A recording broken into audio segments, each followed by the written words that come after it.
Hello everyone and welcome back to our session on active and passive voice. In the last class, we focused on converting sentences in the simple present, present continuous and present perfect tenses from active to passive. കഴിഞ്ഞ ക്ലാസ്സിൽ നമ്മൾ simple present, present continuous, present perfect എന്നീ ടെൻസുകളിൽ സെന്റൻസുകളെ active വോയിസിൽ നിന്നും passive വോയിസിലേക്ക് എങ്ങനെ മാറ്റാമെന്നത് പഠിച്ചു. Today, we will also cover the remaining tenses and look at the general rules for changing sentences from active to passive. ഇന്നത്തെ ക്ലാസ്സിൽ ബാക്കി ടെൻസുകളിൽ വരുന്ന ആക്റ്റീവ് സെന്റൻസുകളെ എങ്ങനെ പാസീവ് വോയിസിലേക്ക് മാറ്റാം എന്ന് നമുക്ക് പഠിക്കാം. അതുപോലെ തന്നെ പാസീവ് വോയിസിലേക്ക് മാറ്റുമ്പോൾ ഉള്ള ചില ജനറൽ റൂളുകളും നമുക്കിന്ന് പഠിക്കാം. Let's begin with the simple past tense and explore how to change the active sentences to passive voice. Rani cooked the meal. Rani ഭക്ഷണം പാചകം ചെയ്തു. ഇവിടെ സിമ്പിൾ പാസ്റ്റ് ടെൻസിലാണ് വെർബ്. സെന്റൻസ് പാസീവ് വോയിസിലേക്ക് മാറ്റുമ്പോൾ ആക്റ്റീവ് വോയിസിലെ ഓബ്ജക്റ്റ് ആയ ദ മീൽ എന്നത് പാസീവ് വോയിസിലെ സബ്ജക്റ്റിന്റെ സ്ഥാനത്തേക്ക് വരുന്നു. പാസ്റ്റ് ടെൻസിലുള്ള വെർബ് ആയതുകൊണ്ട് സെന്റൻസ് പാസീവ് വോയിസിലേക്ക് മാറ്റുമ്പോൾ പാസ്റ്റ് ഫോമിലുള്ള ഹെൽപ്പിംഗ് വെർബായ വാസ് അല്ലെങ്കിൽ വേർ ആണ് മെയിൻ വെർബിന്റെ കൂടെ ഉപയോഗിക്കുന്നത്. ഇവിടെ സബ്ജക്റ്റിന്റെ സ്ഥാനത്ത് മീൽ ആണ്. അത് സിംഗുലർ ആയതുകൊണ്ട് സിംഗുലർ ഫോമിലുള്ള ഹെൽപ്പിംഗ് വെർബായ വാസ് ആണ് മെയിൻ വെർബിന്റെ കൂടെ യൂസ് ചെയ്യുന്നത്. മെയിൻ വെർബ് V3 ഫോമിലാണ് ഉപയോഗിക്കുന്നത്. ഇവിടെ കുക്ക്ഡ് എന്ന വെർബിന്റെ V3 ഫോമും കുക്ക്ഡ് എന്ന് തന്നെയാണ്. ഇപ്രകാരം വെർബ് പാസീവ് വോയിസിലേക്ക് മാറ്റുമ്പോൾ വാസ് കുക്ക്ഡ് എന്നായി മാറുന്നു. വെർബിന് ശേഷം ബൈ എന്ന വേർഡും അതിനുശേഷം ഏജന്റ് അതായത് ഡൂവർ ഓഫ് ദ ആക്ഷൻ, ഇവിടെ അത് റാണി ആണ്, അത് ആഡ് ചെയ്യുക. അതായത് by Rani. Thus, the final passive sentence is the meal was cooked by റാണി. ഭക്ഷണം റാണിയാൽ കുക്ക് ചെയ്യപ്പെട്ടു എന്നാണ് ഇത് അർത്ഥമാക്കുന്നത്. റാണി was cooking the meal. Rani ഭക്ഷണം പാകം ചെയ്യുകയായിരുന്നു. ഇത് പാസ്റ്റ് കണ്ടിന്യൂസ് ടെൻസിലുള്ള സെന്റൻസ് ആണ്. ഹെൽപ്പിംഗ് വെർബ് ഇവിടെ വാസ് ആണ്. ഈ സെന്റൻസിനെ പാസീവ് വോയിസിലേക്ക് കൺവേർട്ട് ചെയ്യുമ്പോഴും പാസ്റ്റ് ഫോമിലുള്ള ഹെൽപ്പിംഗ് വെർബായ വാസ് തന്നെയാണ് മെയിൻ വെർബിന്റെ കൂടെ യൂസ് ചെയ്യുന്നത്. ഇവിടെ മെയിൻ വെർബ് കുക്കിംഗ് ആണ്. മെയിൻ വെർബിന്റെ V3 ഫോം ആണ് നമ്മൾ പാസീവ് വോയിസിലേക്ക് മാറ്റുമ്പോൾ ഉപയോഗിക്കുന്നത്. പാസീവ് ഫോമിലേക്ക് മാറ്റുമ്പോൾ ഹെൽപ്പിംഗ് വെർബിന്റെയും മെയിൻ വെർബിന്റെയും ഇടയിൽ ബീയിങ് ചേർക്കുന്നു. പാസീവ് വോയിസിലുള്ള സെന്റൻസ് എങ്ങനെ വരും? The meal was being cooked by Rani. അതായത് ഭക്ഷണം റാണിയാൽ പാകം ചെയ്യപ്പെടുകയായിരുന്നു. Rani had cooked the meal. Rani ഭക്ഷണം പാകം ചെയ്തിട്ടുണ്ടായിരുന്നു. ഇത് പാസ്റ്റ് പെർഫെക്റ്റ് ടെൻസിലുള്ള സെന്റൻസ് ആണ്. പ്രസന്റ് പെർഫെക്റ്റ്, പാസ്റ്റ് പെർഫെക്റ്റ് ഈ ടെൻസുകളിലുള്ള സെന്റൻസുകൾ പാസീവ് വോയിസിലേക്ക് മാറ്റുമ്പോൾ ഹെൽപ്പിംഗ് വെർബിനും മെയിൻ വെർബിനും ഇടയിൽ ബീൻ ചേർക്കുന്നു. മെയിൻ വെർബ് എല്ലായ്പ്പോഴും V3 ഫോമിലായിരിക്കും. പാസീവ് വോയിസിലേക്ക് മാറ്റുമ്പോൾ sentence meal had been cooked by Rani. അതായത് ഭക്ഷണം റാണിയാൽ പാചകം ചെയ്യപ്പെട്ടിട്ടുണ്ടായിരുന്നു. Rani will cook the meal. Rani ഭക്ഷണം പാകം ചെയ്യും. സിമ്പിൾ ഫ്യൂച്ചർ ടെൻസിലുള്ള സെന്റൻസ് ആണ്. ഇത് നമ്മൾ പാസീവ് വോയിസിലേക്ക് മാറ്റുമ്പോൾ ഹെൽപ്പിംഗ് വെർബ് വിൽ തന്നെയാണ് വരുന്നത്. മെയിൻ വെർബിന്റെ V3 ഫോം ഉപയോഗിക്കുന്നു, അതായത് കുക്ക്ഡ്. ഹെൽപ്പിംഗ് വെർബിന്റെയും മെയിൻ വെർബിന്റെയും ഇടയിൽ ബി ചേർക്കുന്നു.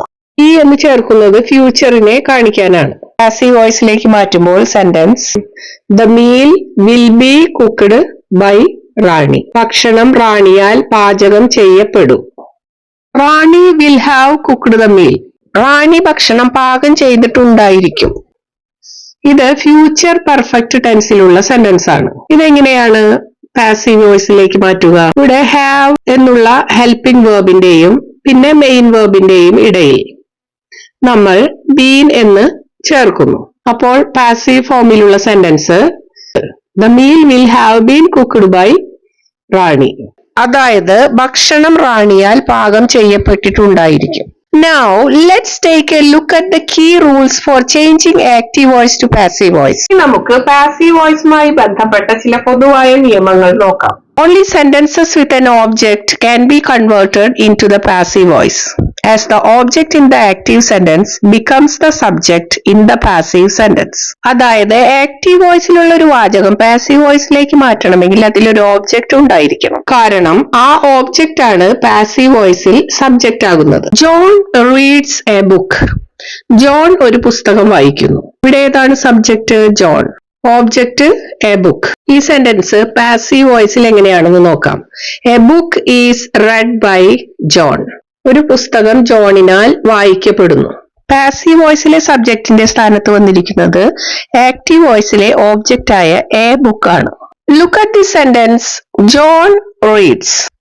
In this sentence, there is no one or nothing to receive the action done by the subject. So, there is no object in this sentence. Without an object, we cannot change it into the passive voice. അതായത് John reads എന്ന വാചകത്തിൽ subject ഏതാണ്? John. Verb reads. ഈ വാചകത്തിൽ subject ചെയ്യുന്ന പ്രവൃത്തി സ്വീകരിക്കാൻ ആരുമില്ല. അതായത് ഈ വാചകത്തിൽ ഒരു ഒബ്ജക്റ്റ് ഇല്ല. ഒബ്ജക്റ്റ് ഇല്ലെങ്കിൽ അത് പാസീവ് വോയിസിലേക്ക് മാറ്റുവാൻ സാധിക്കില്ല. ഇത് ശ്രദ്ധിക്കുക.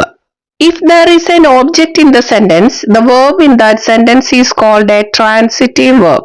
John reads a book എന്ന സെന്റൻസിൽ എ ബുക്ക് എന്നത് ഓബ്ജക്റ്റ് ആണ്. അതുകൊണ്ട് തന്നെ ഈ സെന്റൻസിലെ വെർബായ റീഡ്സിനെ ട്രാൻസിറ്റീവ് വെർബ് എന്ന് പറയാവുന്നതാണ്. ജോൺ റീഡ്സ് എന്ന സെന്റൻസിൽ ഓബ്ജക്റ്റ് ഇല്ല.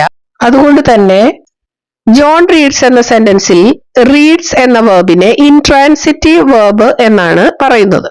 Look at this sentence. The teacher is teaching the students. ഇത് ആക്റ്റീവ് വോയിസിലുള്ള സെന്റൻസ് ആണ്. ഈ സെന്റൻസിൽ സബ്ജക്റ്റ് ദ ടീച്ചർ എന്നുള്ളത് സിംഗുലർ ആയതുകൊണ്ട് സിംഗുലർ ഫോമിലുള്ള ഹെൽപ്പിംഗ് വെർബായ ഈസ് ആണ് ഉപയോഗിച്ചിരിക്കുന്നത്. ഇതിന്റെ പാസീവ് ഫോമിലുള്ള സെന്റൻസ് നോക്കൂ. The students are being taught by the teacher. ഇവിടെ സബ്ജക്റ്റിന്റെ സ്ഥാനത്ത് വന്നിരിക്കുന്നത് ദ സ്റ്റുഡൻസ് ആണ്. ഇത് പ്ലൂരൽ സബ്ജക്റ്റ് ആണ്. അതുകൊണ്ട് തന്നെ ഈസ് എന്ന ഹെൽപ്പിംഗ് വെർബിന്റെ പ്ലൂരൽ ഫോമിലുള്ള ഹെൽപ്പിംഗ് വെർബായ ആർ ആണ് ഇവിടെ സബ്ജക്റ്റിന്റെ കൂടെ യൂസ് ചെയ്തിരിക്കുന്നത്. ഈ മാറ്റം ശ്രദ്ധിക്കുക. പാസീവ് വോയിസിൽ ആക്റ്റീവ് വോയിസിലെ സബ്ജക്റ്റ് സാധാരണയായി ബൈ എന്നത് ഉപയോഗിച്ചാണ് സൂചിപ്പിക്കുന്നത്. In passive sentences, if the subject of the active voice, that is doer of the action, is unimportant or obvious, we can omit by and the subject entirely. അതായത് passive വോയിസിൽ active വോയിസിലെ സബ്ജക്റ്റിന് അത്ര പ്രാധാന്യമില്ലെങ്കിൽ അല്ലെങ്കിൽ subject താനെ മനസ്സിലാവുന്നതാണെങ്കിൽ ബൈയും സബ്ജക്റ്റിനെയും ഒഴിവാക്കാം. Look at the sentence people speak English all over the world. ലോകമെമ്പാടും ആളുകൾ English സംസാരിക്കുന്നു. ഇതിനെ passive വോയിസിലേക്ക് മാറ്റുമ്പോൾ English is spoken all over the world എന്നാണ് വരുന്നത്. അതായത് ലോകമെമ്പാടും English സംസാരിക്കപ്പെടുന്നു. Since it is generally understood that people are the ones who speak the language, we don't need to mention by people in the passive form. ഇവിടെ സംസാരിക്കുന്ന പ്രവൃത്തി ചെയ്യപ്പെടുന്നത് ആളുകളാണ് എന്നുള്ളത് വളരെ ക്ലിയർ ആണ്. അതുകൊണ്ട് തന്നെ പാസീവ് വോയിസ് സെന്റൻസിൽ ബൈ ഏജന്റ് അതായത് ഇവിടെ ബൈ പീപ്പിൾ എന്ന് വെക്കണമെന്ന് നിർബന്ധമില്ല. When a pronoun is used as a subject in an active sentence, its form changes when the sentence is converted to passive voice. Active voice സെന്റൻസിലെ subject pronoun ആണെങ്കിൽ അത് passive വോയിസിലേക്ക് മാറുമ്പോൾ പ്രൊനൗണിന് മാറ്റം വരുന്നു. The subject I in active voice changes to me in the passive voice. Similarly, we changes to us, he changes to him, she changes to her, and they changes to them in the passive voice. അതായത് active വോയിസിൽ subject ആയ I passive വോയിസിലേക്ക് മാറുമ്പോൾ നീ എന്നായി മാറുന്നു.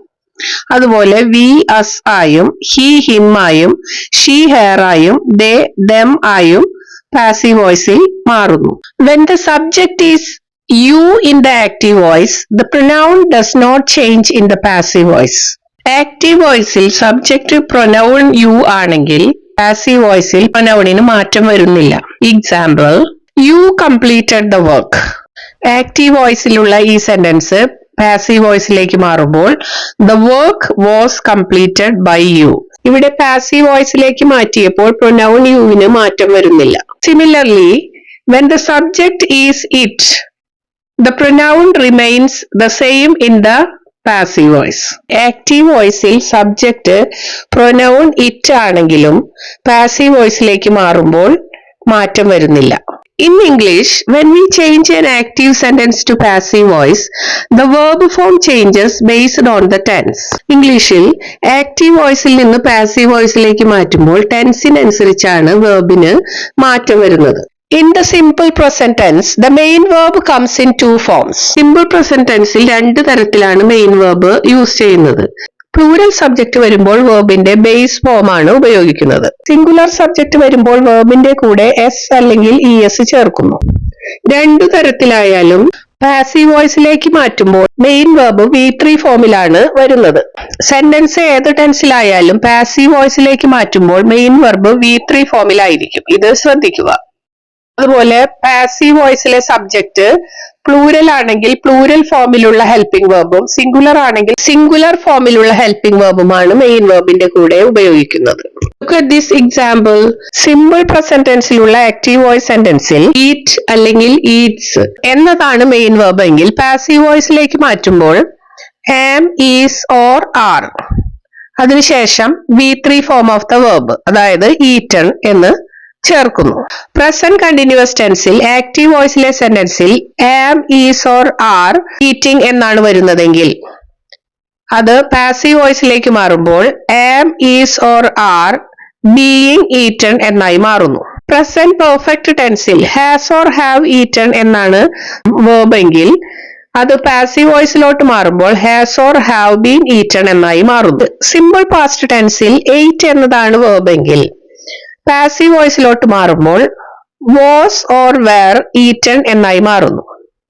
Past continuous ടെൻസിൽ active വോയിസിൽ വാസ് ഓർ വെർ ഈറ്റിംഗ് എന്നതാണ് വെർബ് എങ്കിൽ പാസീവ് വോയിസിലോട്ട് മാറുമ്പോൾ was or were being eaten എന്നായി മാറുന്നു. പാസ്റ്റ് പെർഫെക്റ്റ് ടെൻസിലുള്ള ആക്റ്റീവ് വോയിസ് സെന്റൻസിൽ ഹാഡ് ഈറ്റൺ എന്നതാണ് വെർബ് എങ്കിൽ പാസീവ് വോയിസിലോട്ട് മാറുമ്പോൾ ഹാഡ് ബീൻ ഈറ്റൺ എന്നായി മാറുന്നു. സിമ്പിൾ ഫ്യൂച്ചർ ടെൻസിലുള്ള സെന്റൻസിൽ വിൽ ഈറ്റ് എന്നതാണ് വെർബ് എങ്കിൽ അത് പാസീവ് വോയിസിലോട്ട് മാറുമ്പോൾ വിൽ ബി ഈറ്റൺ എന്നായി മാറുന്നു.